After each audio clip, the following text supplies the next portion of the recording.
Welcome to Leukocyte United's affiliate healer segment, healing to all the reproductive warriors. Trishanda from Leukocyte United. I am very honored to have the opportunity to connect with Shantana of the Sister Girl Foundation, founded in Connecticut in 2010. Shantana, please tell us more. Happy Saturday. I am Shantana Hazel. I am again the founder of the Sister Girl Foundation. We do a lot of advocacy work, support, education, and awareness for individuals with breast cancer, ovarian cancer, endometriosis, and infertility. We're coming up on our 15 years. Wow. On this prior to even forming a foundation, 15 or 14. It's 15 because My God. Listen, I feel old, but I feel good. No, it's a blessing. Oh my God. I wanted to do more for myself. It started with me. So before I birthed the foundation, I wanted to heal myself, so to speak, find different things that would help me learn more about my illness, the things that I was going through. So I decided to birth the foundation. And so through the foundation, I've written 2 books. I'm on my 3rd now, and it's just resources that patients can take with them when they leave the office, before they even get to the office, to prepare them for the appointments. Comes to infertility, especially in endometriosis. 1 in 10 women are diagnosed with endometriosis, which can lead to infertility. When endometrial-like cells grow abnormally on ovaries, uterus, fallopian tubes, intestines, pelvis, and appendix, there is no cure. Want to make sure that patients aren't suffering in silence and they don't feel alone. People that look like me, and how that affects us and the things that we have to go through just to get proper health care. So we tackle a lot of help bridging the gap on health disparities and inequity and things of that sort. And so that's the gist, a snippet of Sister Girl and That is Shantana. a chunk, okay? That is a chunk. But we love it because within that, you let us know that you started this based on your own experience. So you're a survivor yourself. You have now created a safe space for people to come to and receive education, as well as becoming an author. As you mentioned, you have 3 books. Please tell us more about your books. The first book is 28 Ways on How to Advocate for Your Healthcare. And that one is small, mighty. And I always say I didn't want it to be so huge and like 1,000 pages, because that doesn't make it more impactful because you have more pages. So I wanted it to get right to the point and give people something that they can carry in their back pocket, stick it in your wallet, just have it accessible, put it in your jacket pocket. We know sometimes we have so many bags or things to carry, and sometimes you don't want to do all of that. So I just wanted it to be something that you can take with you without it being a hassle. And it gives you pointers on how to prepare for your appointment, things that you will need, some of the questions to ask, some of the things to look out for, things with insurance, prior authorizations and things of that sort, how to tackle around those, and just things just generally on how to use our voice. I'll give you one of the tips. It's how to use your voice effectively in your appointments, making sure that you show up there and not thinking that you're just sitting in the space. Like how to build that rapport and that relationship with the physician that you're seeing at the time. So that's the first book. Yes, the second book is A New Me, Mind, Body, Soul, Health and Wellness Journal. And I like to say they go hand in hand, because now you're equipped with the tools on how to advocate and how to show up for yourself. Now you have the other book that you actually get to jot everything down in. It literally has everything from where to put your medications to all of your doctor's information, your family history, how to start the conversation with your family members so you can get that information. It also has a place where you can put whoever your support team is, teaches you how to build that. It is so packed with so many different things. And one of my favorites is the self-care part. Yes. And it's a space it teaches you about self-care, what it looks like, because it looks different for everyone. And so it gives you all the pointers of how just to get started. It doesn't take much to start on just loving yourself, taking care of yourself, especially going through these journeys through our health and wellness. So I wanted people to have something that they can have with them when they have those bad days too. You need something to just pick you up. So it has a lot of affirmations. It has a lot of great sayings inside of it, mantras that you can take with you. You can borrow those from the book and you can utilize them to help you get through your good days and your bad days. And the third book is just all self-care practices. It's mainly only focused on self-care and wellness. And that takes care of everything, mind, body, soul. But it's not a space where you're writing in the book. The journal, you can write in the book. You can put your notes. There's thought-provoking questions. But the self-care practice book is completely on self-care. Again, it's giving you tools on self-care, but it's also giving you accountability, holding yourself accountable to make sure that you're taking care of yourself, you're putting yourself first. So those are some of the key components that I wanted to have in all three of my books, is to make sure that you are taking care of you as a person, not a patient. But you Yeah. have to be well and whole as a person before you step into that patient space. Or when I say all together, I don't mean you have to have it all together.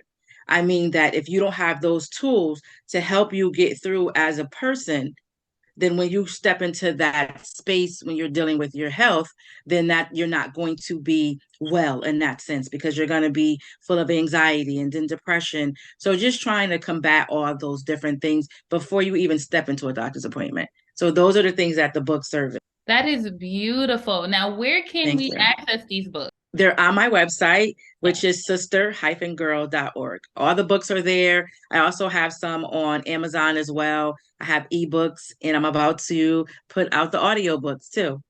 Oh, so beautiful. So this book is easily accessible. Everyone Mhm. has access to Amazon. If you're not a reader, that's fine. As she stated, she has an audio option. So when you're driving to Mhm. work, from work, or even to the doctor's appointment, as mentioned, you can always listen to her book, give you some words of encouragement, and empower you before you have this consultation.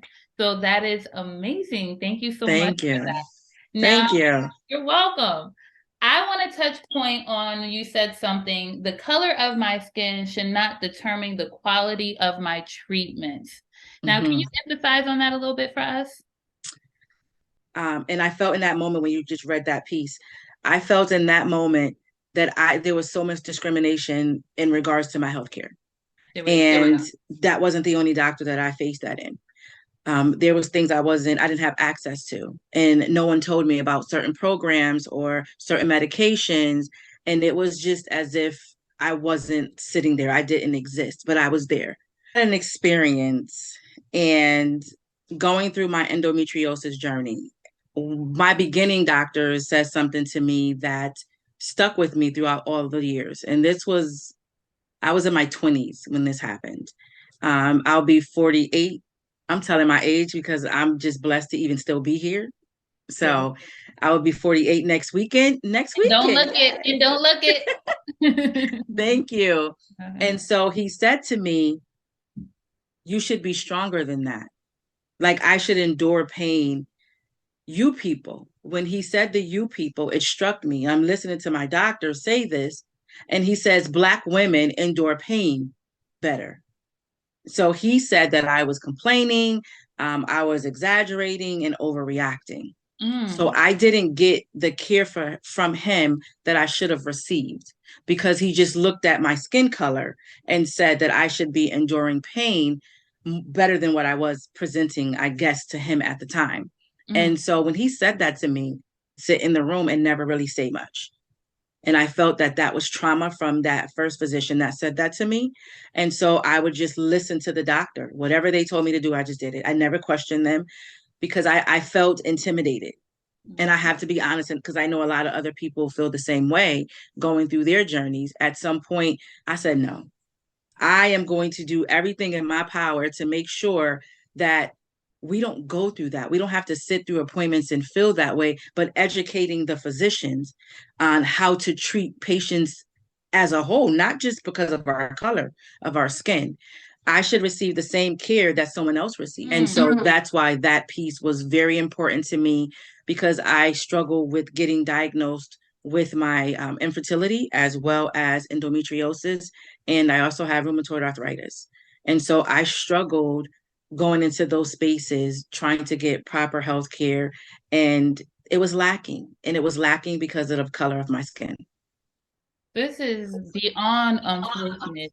I will say what's so motivating is that a lot of times when people get hit with barriers, they don't try to climb the mountain. They just stay Mhm. down.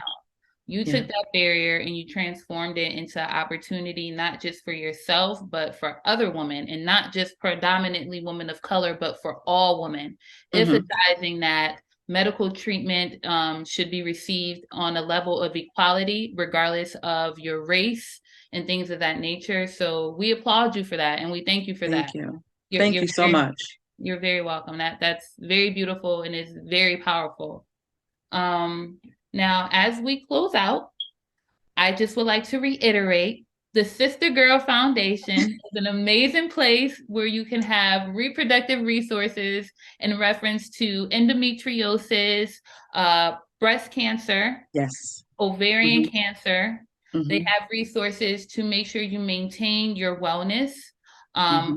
books that you can reference when you have consultations with physicians, when you need to journal, and or when you just need to find a peace of mind. And it was all created by this wonderful woman, Miss Santana. So we Thank want to you. make sure that you utilize her resources, utilize all the hard work that she put into this foundation because it is for you. It is to make sure that we can all grow and we can all have wellness and we can all experience equality. Now, before we go, is there anything you would like to say that the people should take away from this session? There's two things that I always leave as takeaways is know and understand that there's power in your voice Mm, and never let anyone dim the light that resides within your voice, within your whole being. And know that and be empowered that you understand your body better than anyone. mm, And so, wherever space you step into in your health journey, regardless of where you are, make sure that it's a partnership between yourself and your physician. Nothing for you without you. Anything they give you, they want to discuss. No one can tell you what to do. It has to give you suggestions and tell you this is what will work for X, Y, and Z. But be a part of that care plan. Know the importance in your voice. It is powerful, and there is a lot of power in it. And you know your body. Don't let anyone else tell you anything different other than what you feel. You convey that. And if that's not serving you, walk away from it and find another physician. You're not stuck in that space where you have to stay with that physician. This is about empowering you to have a better overall quality of life. And if you have to walk away and you're still having 1,000 questions, you're not in the right space. Those are some of the nuggets I always like to leave people with because I think that's super important. that was beautiful. What really stuck out to me was nothing for you without you. Oh, that's my That thing is right there. powerful. Listen, individuals. Mm-hmm. Yep. We just Nothing talked about for it. you without you. Okay. Yes. Yes. Beautiful. Again, thank you so much. I appreciate your time, your hard work, and your resources. And I look forward to people connecting with you, being one step closer to healing. Thank you so much. This was beautiful. I appreciate the opportunity. You're very welcome. All right, all my reproductive warriors, more life.